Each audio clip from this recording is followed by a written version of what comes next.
Walking along a path at the roots of Pikes Peak, you take a fork in the road towards the Anselm Society Digital Pub.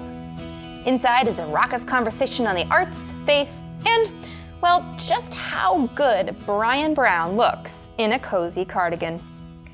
In the corner by the fire are two people. One of them will not shut up about it. After all, she's got a great view, and that is me, your host, Christina Brown. Welcome to Believe to See, a podcast of the Anselm Society Arts Guild. Here at Believe to See, we explore the relationship between faith, art, and storytelling. Our goal is to connect the great story, the great stories, and our own stories so that we can better understand what it means to live with a Christian imagination.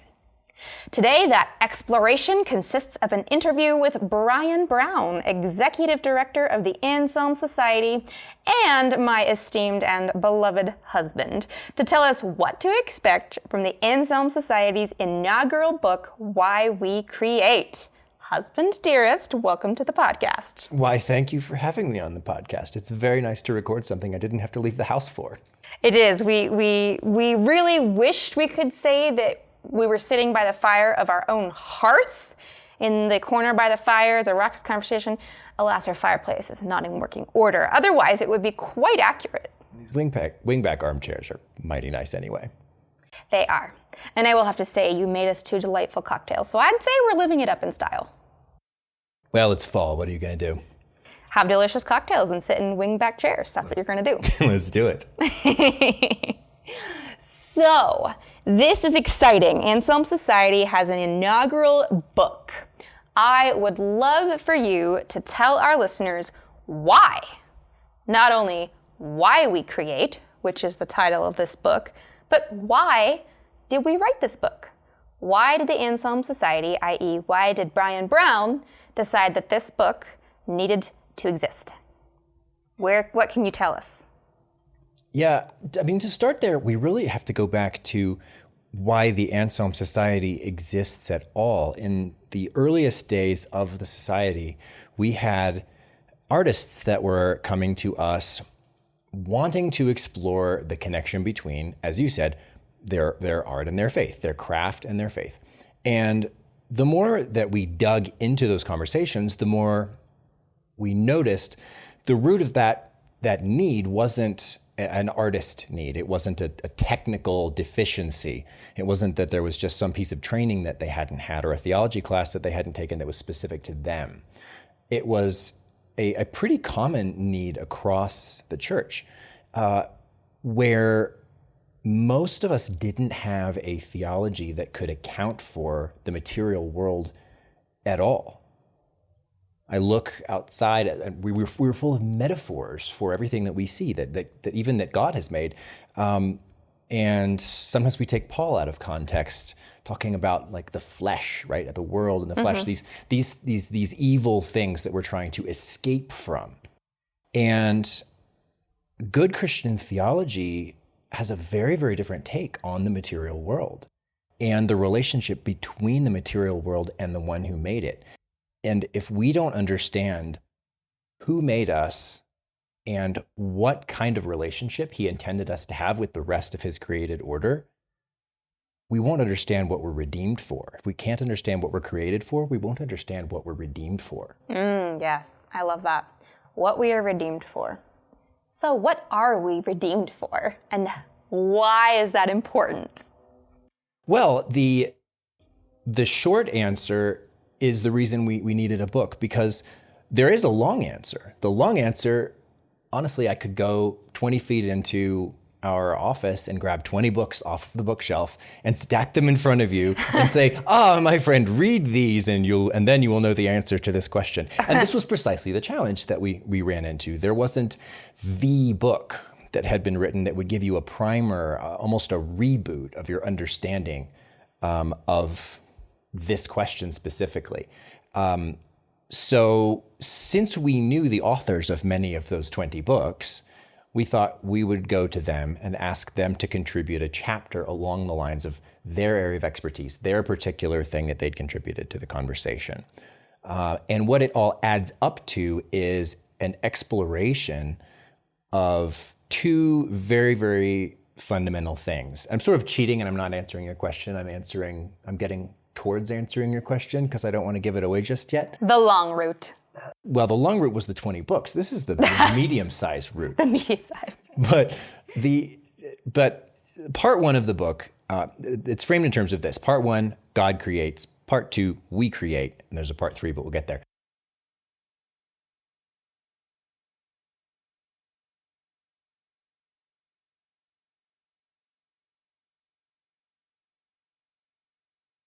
The God creates part is about rebooting our understanding of the material world. What is the relationship between heaven and earth? What is the relationship between eternity and time?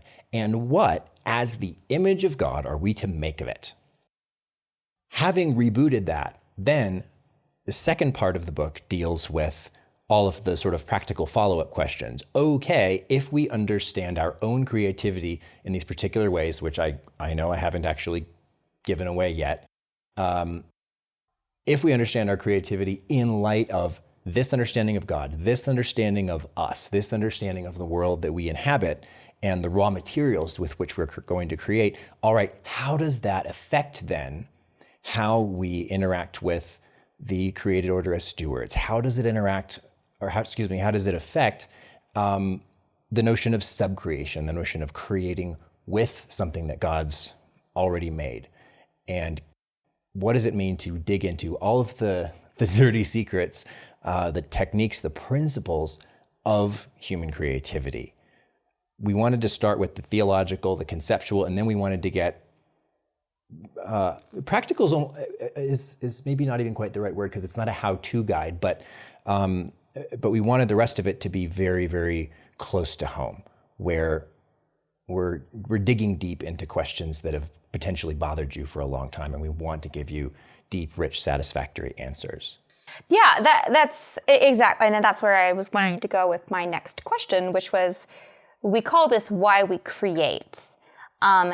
But I want to really talk about, even just briefly, what we mean by create, because we're not just talking about artists. We're talking about living life as humans made in the image of a maker God.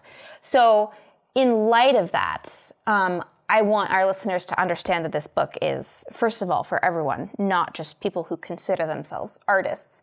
But second of all, I know the prologue itself is entitled, Whose Story Are We Telling? And the second one, which is your introduction, is Seeking Our Place in the Created Order.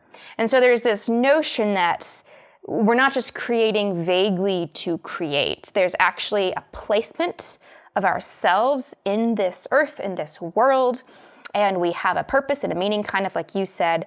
Well, actually, I don't remember the words you used. Early on, you said, dang it, I remember what you said. Anyway, whatever it is, this is relevant to that. There you go. You can decipher that as you will. But I think that's kind of a really important concept to anchor our listeners in before we continue. Why we create. We create because we are made in the image of a creator God, a God who wants us to know him. Not just know about him, but know him. Mm-hmm. And who in his infinite wisdom has expressed more in his creation about himself than almost anywhere else. This God who is overflowing with a desire for us to know him, created in order that we might know him. Mm-hmm. Including ourselves. We knowing ourselves is part of knowing him, which is why knowing ourselves in context of our story is important. Because if we don't know who we are. Mm-hmm. Yeah, Anthony Esolen does a very nice job. There's a wonderful little passage actually in the conclusion of the book where he summarizes it beautifully. He's talking about subcreation. Which we can dig into if you want. This notion of, we're not creating in and of ourselves. We're creating with not only raw material that's been given to us by God, but to some extent rules and meaning and purpose that comes with that raw material. I can't make a metal car out of a piece of wood. I have to understand the nature of what I'm dealing with. And I love that example, by the way. yeah, and Tony just does such a wonderful job summarizing that. He says we must respect both the prefix and the root of the word sub-creation. We must respect, I'm quoting now, we must respect creation, that is, the nature of things that we have not made, by loving them, by taking our lead from them, by allowing ourselves to be moved by their inscape. That's Gerard Manley Hopkins there, their inner essence. That means we receive them as gifts, not as mere stuff to be ground to powder in the industrial machine or the grinding gears of human ego. We respect their boundaries. And at the same time, we must keep in mind that we come nearest God's creative act when we acknowledge God himself as the source of man's yearning toward art and the highest object of that art. It's God creates because he loves us. We create because we love him and because we are made in his image. That's the super short answer. That's sort of the Sunday school answer on some level. The devil's in the details, only in this case, it's the angel that's in the details. I was about to It's say, the good yes, stuff. it's the good stuff. It's the stuff we need to know so that we don't write off that Sunday school stuff as trite and rote, I guess. Mm-hmm. Yeah. Yeah. So, for example, in Hans Boersma's chapter, we actually did 2 different chapters on materiality. Like, what are we to do with physicality? If God is spirit, for lack of a better word, why did he make us made of material stuff? And why did he put us in a world made of material stuff? And why does he seem to desire that we, as Aslan puts it in The Voyage of the Dawn Treader, that we come to know him in this world, in this context that he's put us in? And one of the chapters on this view of creation, where the creation actually matters, Hans talks about Plato's allegory of the cave, which, for those of you who weren't philosophy nerds in your past or your present, Like me, for example. I'm a nerd I'm a nerd wannabe. I've always loved the idea, and so much of it has not been graspable to me. So just so you know, just listeners, you can identify with me if you are one of those people. Continue. But is nerddom a hierarchy or a spectrum? That's too complicated a question. But anyway, and the allegory of the cave, there's this idea, like if you had been your entire life chained in a dark cave, and the only understanding you had of anything outside that cave was the shadows of things passing outside it, you would imagine that the things that cast those shadows were at best perhaps bigger or better versions of those shadows. So a person walks by outside the cave, you see a shadow on the wall, and you think, oh wow, in that world out there, I bet the shadows are even bigger or even darker or something. And it's only when you get out into that larger world that you realize the thing that you can see and the thing that you can't see do have a relationship, but the thing that you can't see is the larger, greater thing. It's not that humans are better versions of shadows. It's that shadows contain the shape and a bit of the nature of humans. Well, George MacDonald has a similar idea in his Golden Key narrative, where the things of eternity, the things of heaven, are passing overhead in shadows, and the 2 main characters grow incredibly sort of nostalgic and sad, and also they age as they're watching, and there's something beyond themselves. And anyway, they know there's something there, but they don't know why or what or how. And for any given one of the chapters in this book, there is at least one, if not dozens, of larger, longer, harder books. So in this case, for example, there's a wonderful book called Through New Eyes by James Jordan, which is all about symbolism in the created order, and the ways in which you can look at a leaf or a tree or a cloud or any given thing and learn about God from it, and how it is actually designed to be that way. And then he pursues that imagery into Scripture. Scripture is full of nature imagery because God, in writing Scripture, assumes, or maybe presumes is the better word, that we are paying attention to this, the pictures that he has provided for his book, if you will. Yep, the illustrations. So we didn't want you to have to start by going and reading that entire book and a whole bunch of other books. We wanted to give you the chapter intro to how some of that works. But it goes beyond that. The created world isn't simply symbolic of things about God or things about the heavenly realm. It participates in the very nature of God. And we as humans are the best example of that, because we are both body and soul. A lot of us came from church backgrounds where the body was a shell. We are a container. A soul, a container. Yes, we are a soul that inhabits a body. And even if our pastor never told us this, maybe we had some subliminal idea that heaven was us escaping our body and going and living as a spirit somewhere. But Scripture is quite clear. We look for the resurrection of the dead and the life of the world to come. And God hasn't put us in this world and sent his son to die on the cross and rise again to save us from this world. This is not a gospel of evacuation. That's not the religion that we I love that. follow. Gospel of evacuation. Yes, it's not my line, but it's a good line. It's not? Oh, it is so good. Well, it's great. Praise be to thou, whoever had that line. Another great line that is not mine. God is making all things new, not all new things. Yes, The story ends with Christ coming to live with us, coming to finish the work of restoration, which means that what we do with the here and now matters very much. So this book starts with, okay, great. Well, what is the here and now?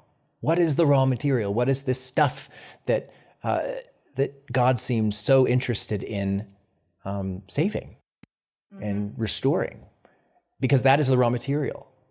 Yep. Because that is the raw material that we create with. It's the wood that we carve with, the paints and canvas that we work with, the ink that we spill literally, or in this case, digitally. Like the digital drinks we're drinking and also the real drinks we're drinking. And our minds, even our minds. The digital drink our listener is drinking with us. Anselm Society Digital Pub, yes.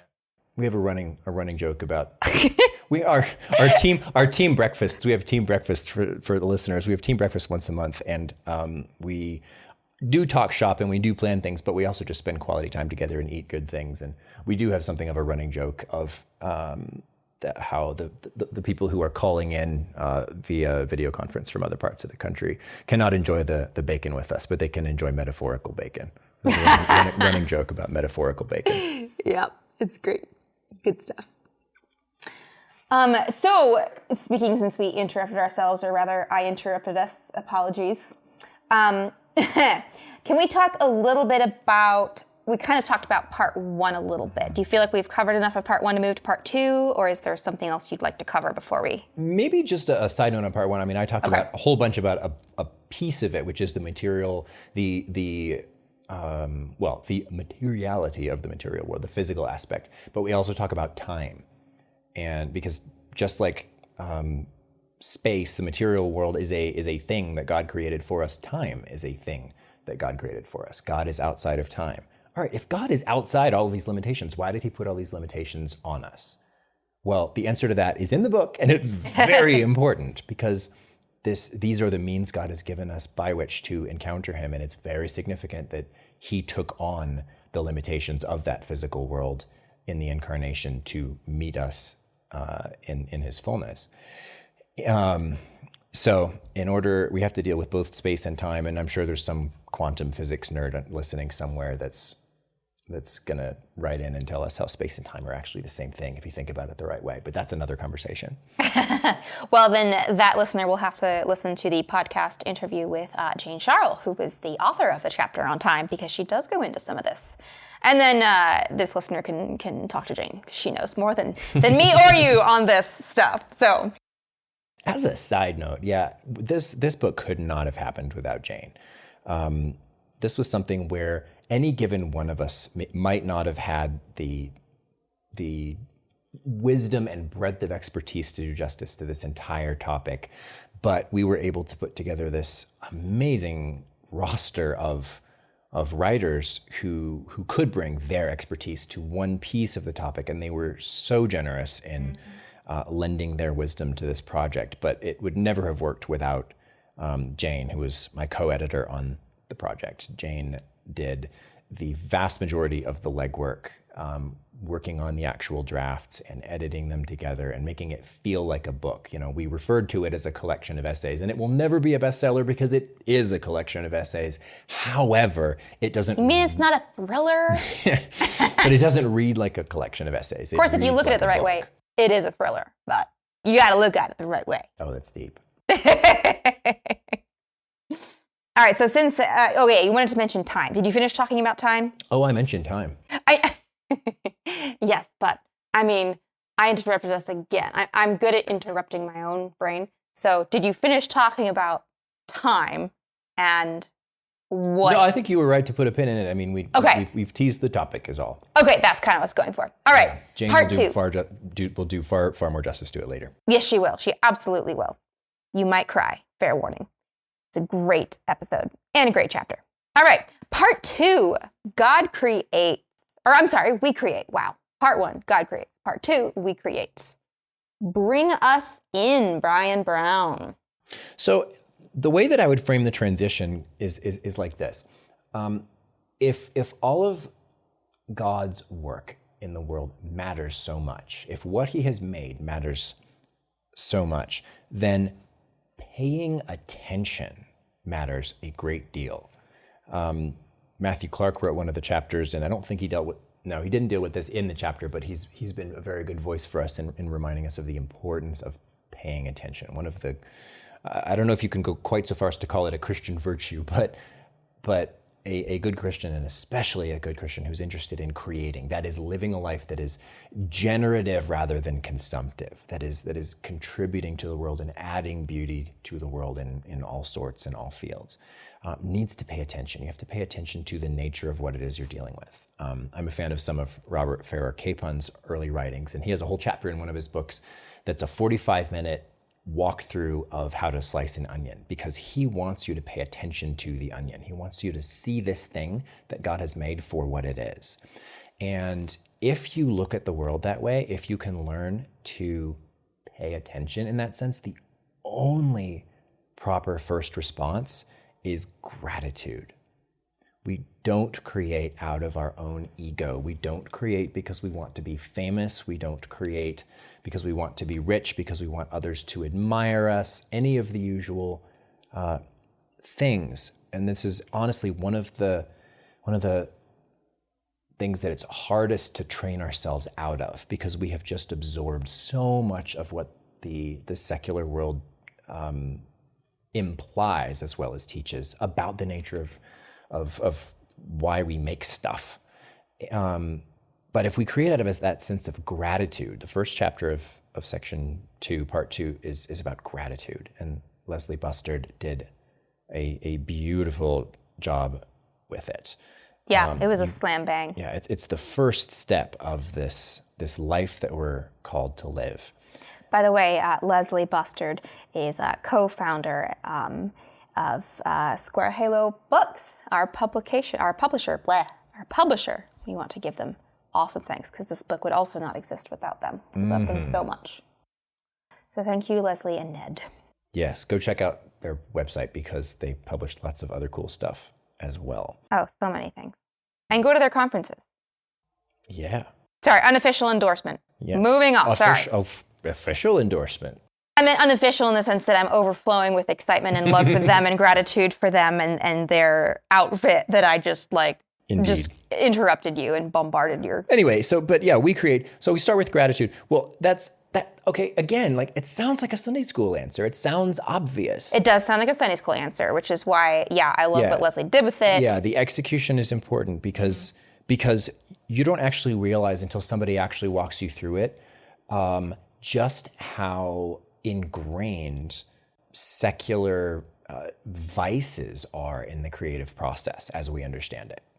There is so much about it that is self-aggrandizing, and so much about it that is self-focused, that you have to have somebody very wise holding your hand in order to pivot in a more constructive direction. Having made that pivot, then the We Create section gets into the importance of memory, of what does it mean to cultivate? One of my favorite topics is naming. What's so important about naming? Why is it that in the creation account in Genesis, God does all of this creative work and then says, hey, Adam, go name the animals. Like, I'm stopping here. You pick up where I've left off. Yeah. That's an incredibly important thing to dig into. Why did he do that?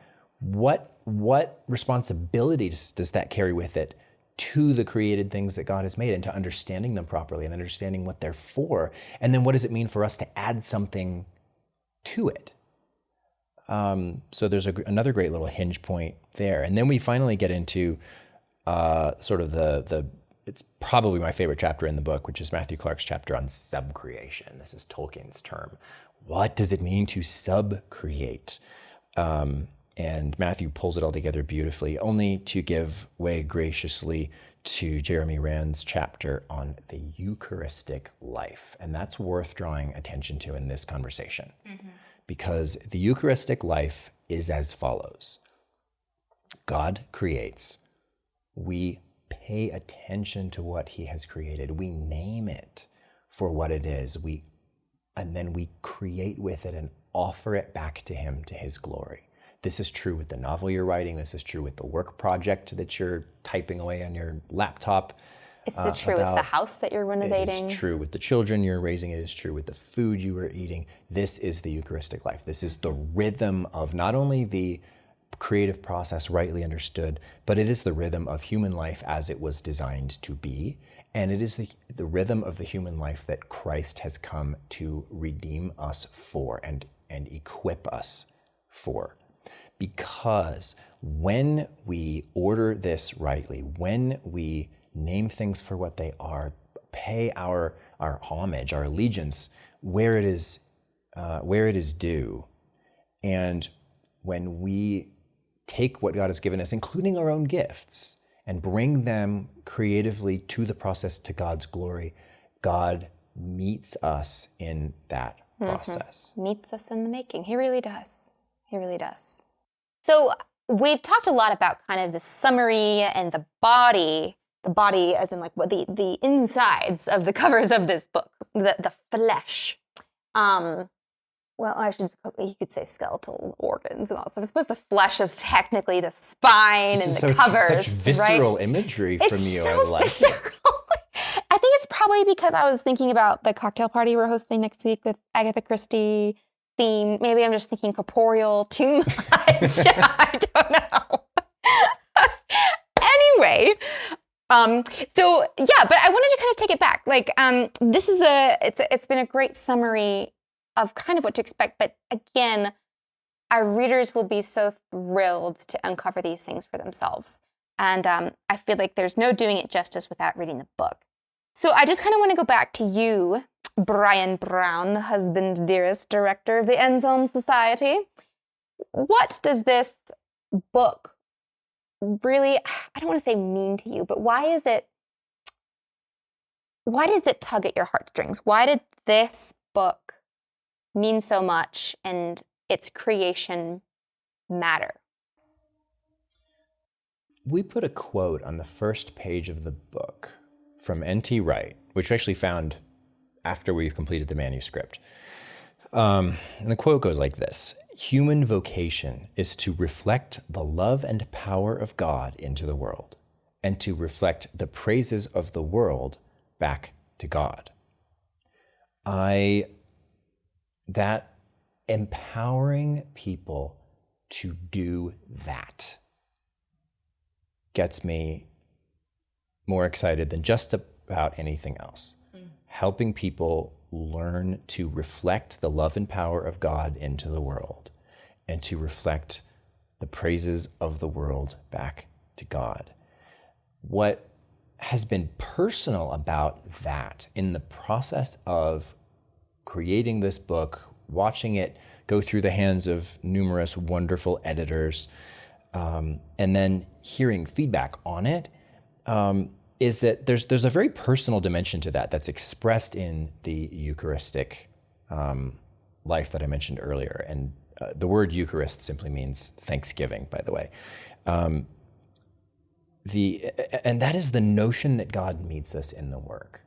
I've noticed in my own life, I'm by nature very competent, very self-sufficient. I love charging on with the next project. I love plans. You know all this about me. You're nodding patronizingly. And I think my prayer historically, looking back the last several decades, is typically, if at my best, it might be, God, what should I do? And then help me do it. At my worst, it might be, God, I'm doing this, help me do it. Over the course of the last couple of years, as we've put this book together and put it out into the world, I've noticed that the influence of these ideas and the wisdom of their writers has subtly changed my prayer from that, hey, I've got this thing, I want to make it, God help me, to just this breath prayer that I'll start every day with, just God, meet me in this day. It's a little bit more of deferring to what's next. I don't know. You do. And more than anything, I want to see you. I want to meet you. I want to encounter you. I want to know you better on this day and in this next thing. It feels a little bit like Harry Potter in the 6th Harry Potter book when he takes the lucky potion, and he just kind of constantly knows just the very next thing to do, and he doesn't know why, but Hagrid's is just the place to be tonight, and it feels a little bit like that. And I remember when Father Jeremy originally spoke about the Eucharistic life at our artist retreat a few years ago, how revolutionary that was to me. And again, not so much conceptually, but in the reality of it, thinking through, what does it actually mean to let God that deep into my creative process? Yeah. What does it mean to let God that deep into my heart? What does it mean to take all of these things that I love, all of these things I value, all these things I believe, many of which I probably would have believed even if I weren't a Christian, and maybe some of which ought to be re-examined in light of the fact that I am a Christian. What does it mean to lay all of that bare before him and say, God, meet me in all of this? Not just deliver me from this, but meet me in this. But that's precisely the world that God's put us in. And the beauty of this book, I hope, is that collectively we have opened a window into that opportunity for novelists, for engineers, for pastors even, for people who want to meet God in their own creative process. I'm still on that journey. I'm still in baby steps in that journey, but that's what this book has meant to me. What about you? As someone who was heavily involved in the conceptual stages of this and then came back to it at the end and read it when it was finished, and who now has read it with podcast interviews in mind and some of that aspect of it. What has it meant to you? What has gotten lodged in your brain from it? First of all, I think it's just been an incredible honor to be steeped in the imaginations and the minds and the spirits and the hearts of these other essayists, the people who have had some of these wonderful own moments of their hearts that have allowed them to write on these specific topics. It's been a privilege to walk alongside them. Yeah, it's not just conceptual. These are people who have known life and loved the truth. Yes, exactly. And they've been able, by the grace of God, to put it into words that the rest of us couldn't. It's like a sense of every chapter you read, you're kind of like, yes, that's why. Yes, that's it. That's what I was always feeling, or that's what was always bothering me about this, or that was said so beautifully, and I want to memorize that line so that I can name this for other people who come to me with this brokenness of spirit. And I think in understanding, through this book and a lot of these essays, understanding that we were made to be whole and that we have a purpose in this world and its materiality towards the remaking and the restoration is entirely invigorating and full of hope. It gives my handicapped hands, right, my handicapped mind, this ability to thrive and to participate with God in ways that Satan cannot thwart. Yeah, I mean, that's been a lesson for me this year as well. It's not just that you are part of that larger story, part of God's ongoing act of creation, in spite of that thing that you think of as holding you back, but maybe even through it. Absolutely. And I think that the power of this book is putting all that into, if we go back to the body image of being embodied, and what is it, the flesh of the book being the spine, and the cover, the skeletal, and we the are organs. Visceral again. We are visceral Material again. Material things matter. Material things matter. That's the lesson here. Anyway, thank you, listeners, for coming alongside us in this. Thank you, Brian Brown, for giving of your wisdom and just the beauty of this project. I really, really hope and pray that everyone who reads this book will be blessed in the ways that we have, just even in the conceptualization of it. And where can our listeners find a copy of this book? It's on Amazon. It's on, if you don't want to support the big evil machine, you can get it on bookshop.org. But yeah, we're theoretically wherever you get your books. Wonderful. That sounds great. And a note to the listeners, after this podcast comes out, we'll have more goodies. We'll be having some interviews with some of the authors themselves on their own chapters on this Believe to See podcast. We're pretty darn excited, so stay tuned for that. Meanwhile, I think we're all done with our drinks, and things are winding down at the Anselm Society Digital Pub. The fire is down to embers, including the fake fire in the brown house, and the customers are trundling home. You have polished off your final glass. I need a refill. You need a refill. All right, deal. Once again, Believe to See is a podcast of the Anselm Society Arts Guild. To find out more about the Anselm Society, please visit us at anselmsociety.org. And while you are at it, please do rate and review the show on iTunes, Spotify, or wherever you get your podcasts. Thank you again for joining us, and we will see you next time.